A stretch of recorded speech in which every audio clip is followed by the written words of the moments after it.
When I think about public speaking and the fact that many people would actually fear public speaking more than death itself, it shocks me. But with my experience, I'm also not surprised.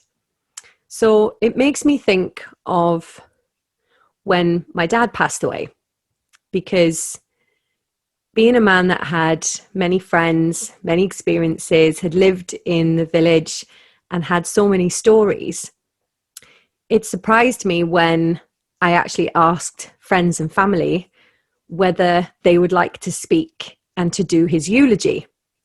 To which I found everyone was like, oh, no, no, no, not me. Oh, no. Oh, it's okay. Someone else can do it. And knowing I'm quite confident at public speaking, I mean, I was absolutely devastated and crushed with grief at the time. I knew that I had to do it. Something inside me said, this has to happen and it has to be you. And as nervous as I was, and I thought I was going to absolutely crumble on the spot.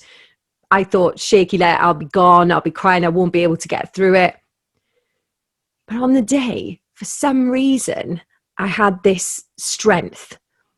I had this ability to talk as if I was having some type of out-of-body experience, as if I was talking about him and he was still with us, maybe in some way. I can't explain it completely, but strength I did have, that's for sure. Many people said to me afterwards, I can't believe that you actually managed to do that. But someone needed to share his life. Someone needed to share the story.